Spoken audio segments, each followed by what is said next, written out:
Log on to HRTV.com for more information.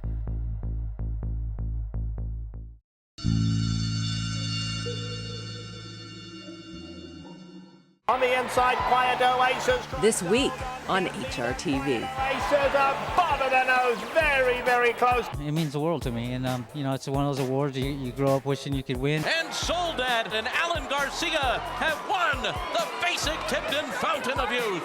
Malibu Pier, Cozy Rosie, flying Cozy Rosie will win it. One other question. Where do you guys go from here? Do you retire after this, or do you go for next season? We're going to Wendy's. We'll be back. We're going on the dollar menu at Wendy's, and you're buying, boo-boo.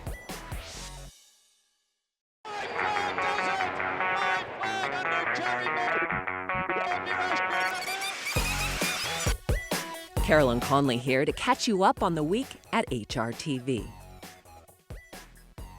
It is absolutely beautiful here, ladies, and I wish we could bottle the sunshine and spend a little more your way, because you couldn't ask for better conditions for a huge day of racing with the three-year-olds particularly spotlighted. But good card from start to finish, and again, fast and firm.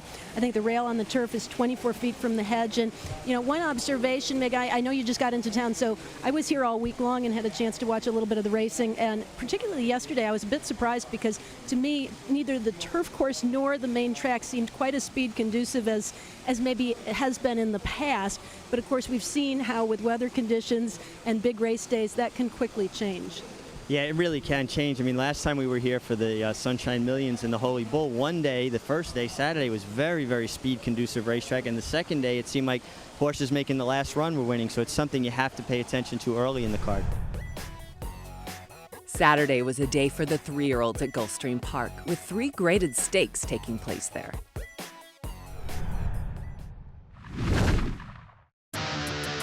The year was 1988. It was a decade since the last Triple Crown winner. Racing was ready for another superstar, and Claiborne Farms 49er looked the part. The son of Mr. Prospector assumed the role of early Kentucky Derby favorite after a brilliant 2-year-old campaign. And it's 49er in front. 49er drawing clear to a 5-length lead, and Parlay Me a second. 49er in front. He's training steady. He's been going steady. His Hall of Fame trainer, Woody Stevens, a 73-year-old with 2 Derby wins under his belt, didn't pamper the colt. By the time 49er arrived in Louisville, he had run 11 times. For 49er's winter campaign, Stevens plotted a path that began at Gulfstream Park. Now coming on to challenge, but Perfect Spy is staving off the challenge. After a loss and a narrow win, 49er digging in, notebook alongside these two. Came a crucial test. The Florida Derby would be 49ers' first start at 1 1/8 miles. Here they come to the wire. It's going to be one of these two. Bryant's time on the outside. 49er at the rail. Wow, what a finish. That loss had 49ers detractors questioning his stamina. And by the time the field loaded into the gate for the 114th Kentucky Derby, the colt had lost some of his early luster. And down the stretch they come. But his naysayers almost ate their words. 49er, the third choice with Pat Day aboard, closed with a rush and nearly denied the pace-setting co-favorite Winning Colors her place in history as just the 3rd filly to win the Derby. In the Preakness, Day had orders to keep Winning Colors and her rider Gary Stevens busy on the front end. And it was Risen Star who would sweep by the tiring pace-setters and stretch for the victory. Risen Star with Eddie Delahousie shows the way by a length and a half. On the inside, it's the filly. Bryant's time with Cordero trying to close the gap. Winning Colors 3rd. Risen Star wins the Preakness by a length. But it was what came after the Preakness that really marked the season for 49er. He would win the Haskell. Travers defeat older horses in the Naira Mile and nearly upset the eventual Horse of the Year in the Woodward. 49er gets ahead in front on the outside is Ali Sheba. What Quite remains in 3rd on the rail. Ali Sheba now gets the lead. 49er second, then What Quite. It's Ali Sheba in front. When the door closed on his racing career, a new and successful chapter began for 49er. He sired 1996 Belmont winner, editor's note. Another Son, Distorted Humor, sired winners of each of the Triple Crown races and was America's leading stallion in 2010. Our Heat Lightning's come up on the inside to take the lead. It's Our Heat Lightning in front, leaving Pomeroy's Pistol and Dancing in Her Dreams behind. And Our Heat Lightning's running away. Our Heat Lightning has won the Devona Dale. Well, she was much better today. Just got a little smoother trip and settled into the bridle real well, and looked like she was just traveling well throughout, and really finished up strongly. It was a big effort from her. As you watch it unfold, any surprises? No, I was really pleased with the way she was traveling down the backside. I thought we were in the right spot, and then it was just a matter of she was going to show up with her A game, and obviously she did today.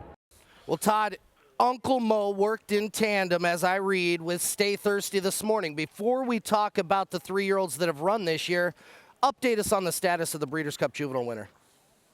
Well, everything's been going according to plan since he's come back. He second 5/8 breeze this morning. He finished up really well last quarter in 24. I had him galloping out 6 furlongs in 1:12 and 4, and so I feel like we're right on schedule where we want to be, and got one more work to go, and then it's on to the Timely Rider if that fills, and then backup plan is a Tampa Bay Derby if something happens and it doesn't. Todd, it's the Derby, and everybody knows that you want to have your horse peak on the first Saturday in May. But is there a little bit more pressure when you have an undefeated colt like Uncle May? There's something, I don't know, special, something magical about having a 3-year-old undefeated. Do you feel that you really have to win a race like this, the Timely Rider, or is the Derby the most important thing? Well, without a doubt, there's more pressure. Anytime you have a horse of his quality, and the defending 2-year-old champion and impressive Breeders' Cup winner and all that. I mean, we have another undefeated Colton Brethren, but I'd say the pressure levels is obviously a little different between the two, and while you don't feel like you have to win the Timely Rider to win the Kentucky Derby, you certainly expect him to be awfully tough when you do put him in there. They are nose to nose, a furlong to go, and Flashpoint's taking the lead. Flashpoint is moving away. He is drawing clear from Travelin' Man. Little Drama has run up into third. Royal Courier fourth, behind a dazzling effort by Flashpoint. Flashpoint wins the Hutchison by 6. I mean, this looked like a really tough race. There were a lot of horses, live horses in this race that were fast, and he just showed up like a racehorse does. As the race unfolded, the pace scenario and a little different tactics this time around, was that by design? We didn't have any tactics. Kind of knew something wasn't going to be coming from off the pace outside of us. So we thought we were going to have a clear run. No one was going to bother us from the outside. And when Todd's horse went to the lead and our horse just sat there, I was happy enough with that. That was fun, huh? Yeah. And they can sustain that kind of pace pressure and run that fast early, and then go ahead and finish up. It's very encouraging to, think you have a nice horse in your hands. Yeah, finishing up and running clear of the rest of the field. And like you said, the pace, you were gate to wire in the debut, and then a big race here. Your horses by Pomeroy, they tend to be fast. What do you think the plans will be stepping forward? Well, I guess the horse, as always, is going to tell us that. He's had 2 races. I would not be one to really advocate running a horse in the Kentucky Derby off of, in his 4th start. And realistically, we would probably only have one chance to run him 2 turns before the Derby. We could try the Florida Derby. We could try the Santa Anita Derby, might even be something that I've thought of. The last Fountain of Youth horse as an also ran to come back and win the Derby. Oh, I don't know. I have no idea. Go for Gin. Oh, really? 1994. Okay, Lost remember it that. to Hare. All right, okay. Who discovered the Fountain of Youth? The Fountain of Youth, that was Ponce de Leon. I can't believe you knew that. I thought for sure I had. He was leading Bug Boy at Gulfstream that Come on. To Honor and Serve is back into third. It's Soldat and Gourmet Dinner, and Soldat has the lead down to the wire. Soldat and Alan Garcia have won the Fasig-Tipton Fountain of Youth. We might not have gone if we hadn't drawn the 1 hole, but being that we were in the 1 hole and the horses to beat were obviously outside of us because we were in the 1 hole, short run into the first turn. That's what we planned. Pletcher has to be very happy going forward, not just with that one, but particularly with our Heat Lightning. And the type of race that was characteristic of what we thought she could do, really we saw the true filly this time. Yeah, and this was a total turnaround from her last start where she was a little ranker, a little more keen in the post race. She was much more settled, gave Johnny a much smoother time handling her, and really finished. She really impressed me today. If there were any questions about Soldat's ability on the dirt, I think they were put to rest today, and Kieran McLaughlin has to be ecstatic, heading toward the Derby in his home state with a horse that has a legitimate chance. Yeah, this horse is legit, and he showed it today, and he runs on anything. Turf, dirt, mud. He just shows up and puts it out there, and I thought his performance was very good. Any excuses for any of the others, including the horse who was expected to be favorite and actually went off the second choice to Honor and Serve? You know, I can't say there was really any excuse. He looked like he might have just come up a little empty from the quarter pole, and at the end of the day, it is a prep race. And if he goes forward off of that race and shows the ability he did as a 2-year-old, he'll be fine.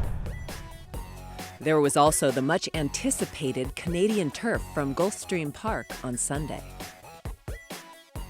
And Little Mike is still the leader at the 8th pole. Society's chairman is moving on the outside. Yankee Fortune is back to 3rd. It is still Little Mike, Society's chairman, trying to get to him. But Little Mike and Joe Bravo have won the Canadian Turf on the lead. Coming up on Rewind. And that is Arch, who has snuck through to get the lead. Along the inside, steadying at the wire. Here's JP's Gusto. It was Arch, JP's Gusto, Elite Alex. What were your thoughts when Gary Stevens mentioned your name yesterday?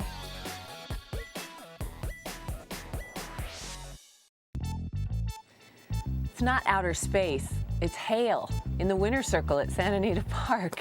This isn't something we see every day. We told you the weather's like a bit tumultuous right now. It is, and you people back east are probably saying, they're getting all excited over this, but yes, we are. We really are. Weather's exciting out here. President's Day was a great day to have off as 3 graded stakes took place. Jinx Fire's trainer of Arch, one of the favorites for the Smarty Jones last month in the Fog. And now it's been an interesting month, the last 4 weeks with the weather. What's pleased you the most getting ready for this race today?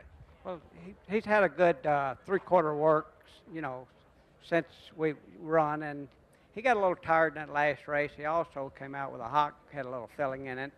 So we feel like he's coming into this race much better. He's acting good and everything's going well.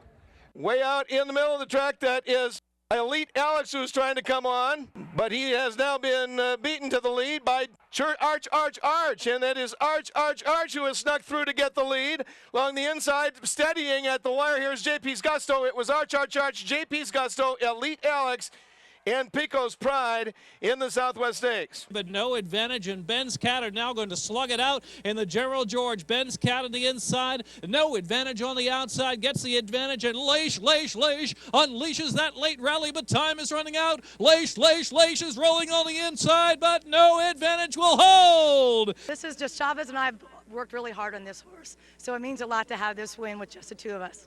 He rode this horse awesome. Okay, and you were set all along the outside post. You didn't worry about it at all, and that proved true well out in the middle of the track. Yes, that's why I wasn't worried. He comes running from the outside, and Chavez did it perfectly. Okay. Manuel Chavez been aboard these recent starts. I assume your biggest victory in your career? Yes, that's correct. Okay, they work out pretty much like you planned. You were well out in the middle of the track, but apparently he likes to run out there. Yeah, he does like to run out there, and every single time that he makes a run, he always makes him really good run out on me. Coming with a late run is Cambina coming flying out of nowhere. Cambina coming like a rocket down the center of the track. On the inside, Quiet Oasis tries to hold on. Cambina, Quiet Oasis above of the nose. Very, very close. Well, she broke okay, and I just got her settled into stride. And she always traveled well all the way down the hill, and I just kept waiting for a chance to go ahead and move her out so she could go ahead and finish up. And she did so. I mean, when she's got one heck of a turn of foot, and she's not very big, but she makes up for it in heart. Berg, Malibu Pier in the orange cap, and coming late, Cozy Rosie. Homeward bound, and Bree Cat is hanging on to this lead. Bree Cat still in front of length. Malibu Pier, Cozy Rosie, flying Cozy Rosie will win it. Cozy Rosie up to win the Buena Vista. Well, she was really catching her stride last year, running some really nice races. We stopped on her after the last one, and she's a nice filly. How about the ride that Mike Smith put on her today? Perfect ride. There was also the Valentine Dancer handicap. Meanwhile, Ultra Blend gets first run. Now Evening Jewel has clear sailing. Has to get to Ultra Blend. Ultra Blend, Evening Jewel, two stylish fillies in a stylish race, and Ultra Blend's going to prevail. Ultra Blend and Joel Rosario have beaten Evening Jewel, and theirs was Jockey Garrett Gomez was honored Thursday when it was announced that he was the recipient of the George Wolfe Award. On behalf of Santa Anita, it's my pleasure to announce the 2011 George Wolfe Memorial Award winner, Garrett Gomez. Get over here, Garrett. Congratulations, Garrett. Hey, thank you. Hey, this award is voted on by your peers across the nation. You've seen the highs, the lows of this game. What's this mean to you? I mean, it means the world. I mean, to be voted on by your peers and know that they think that much of you to give you a vote and think you're that much to vote for, it means the world to me. And, you know, it's one of those awards you grow up wishing you could win and have the opportunity to even be on the ballot, much less win it. So, you know, I'm just happy to be standing here. What were your thoughts when Gary Stevens mentioned your name yesterday?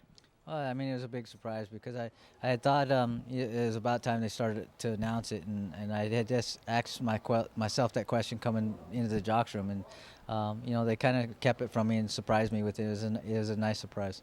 What did it mean to you as a jockey? I mean, you've had the ups and downs of the sport. You won Breeders' Cup. You've won just about everything. But this is voted on by your peers. What does that mean to you? Well, I mean, as a jockey, I mean, it's the award you really want to win because it's voted on by your peers, and it's what everybody pretty much thinks about what you're doing. And, you know, I mean, it's quite an honor.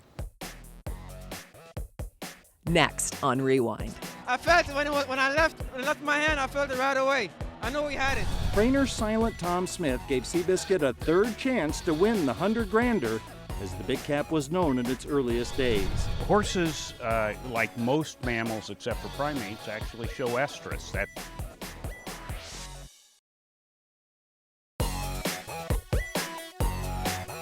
How many games have the jocks won against these 12-year-olds, Dave? I don't think we ever won a game, but I remember the days when Desormo was here and Julio Garcia and Corey Black. It was a very, very good games. I mean, at least they challenged a little more. HRTV's newest show, Classic Countdown, took a look back at the top Santa Anita handicaps of all time. Here's John White's top pick. And the #1 Santa Anita handicap, Seabiscuit's win in 1940.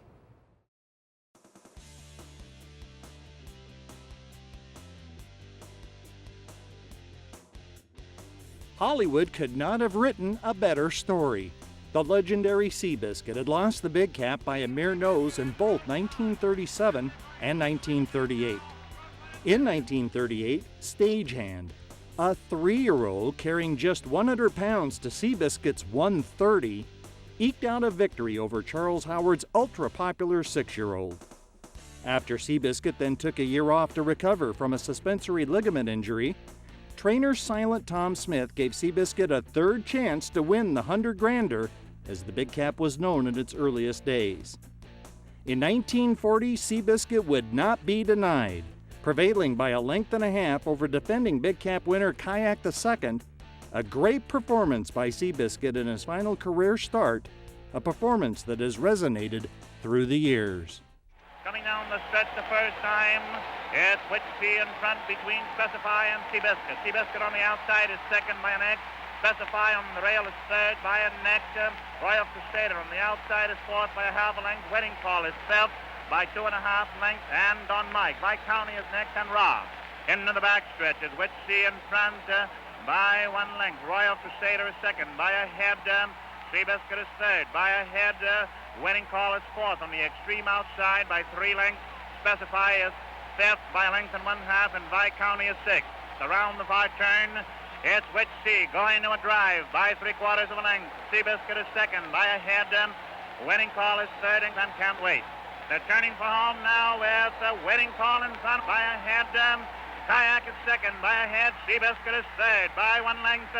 And by county into the stretch, it's Seabiscuit in front by a head. Kayak on the outside is second. It's Kayak and Seabiscuit head in hand. It's Seabiscuit on the rail. Seabiscuit and Kayak. Seabiscuit and Kayak. They're coming on there and Seabiscuit. Seabiscuit wins it. A new world champion comes down there. He wins it. And listen to the crowd.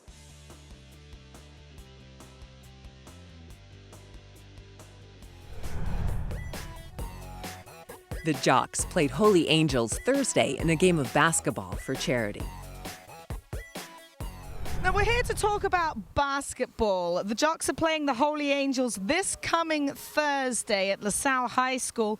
You're the captain. Tell me about it, Dave. Yes, I was captain last year, and I made 1 score, so that was fun. This year, I mean, we have a lot of young riders. It should be fun. It should be entertaining because we don't know how to play basketball, but we just go have fun, and the kids love it, so they beat us pretty much every year. This is for charity?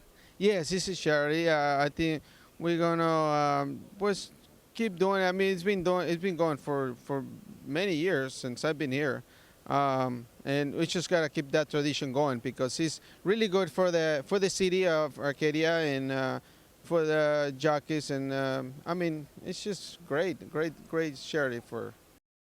I defy anyone to tell me that this wasn't as exciting as the NBA Finals. Kerwin John throwing up a three-pointer with seconds left, getting the job done. Talk us through it. Man, I'm telling you what, man. I felt it when I left my hand. I felt it right away. I knew we had it. Before the game, you were doing nothing but practicing three-pointers. Was this the plan all along? You got it right. That was the plan. What's it like having a guy like this on your team? I tell you what, if he wasn't 5'1", he'd be an NBA MVP. Word has it that the Sacramento Kings are thinking about picking him up.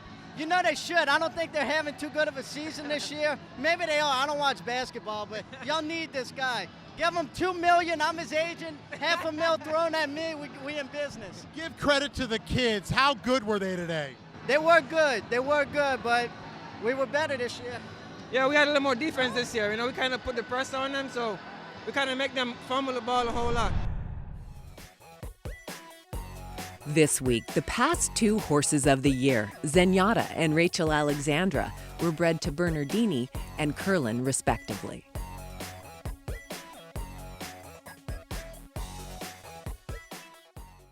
Horses, like most mammals except for primates, actually show estrus. That's heat.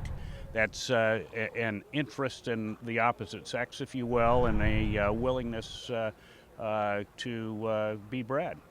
In mares and mares and fillies, it happens about every 21 days.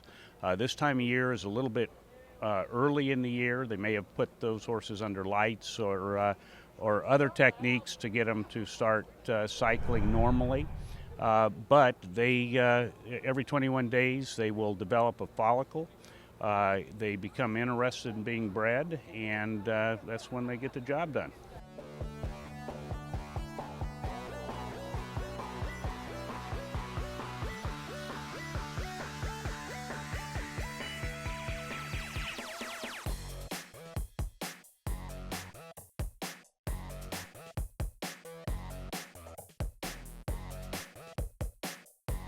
I'm here with Julio Canani Jr. Oh, no, I'm sorry. It's David Flores. Good morning, Dave. Carajo, man. Okay, hi, how are you? What's Aaron Veracruzzi's favorite crew here in New Orleans? J. Crew.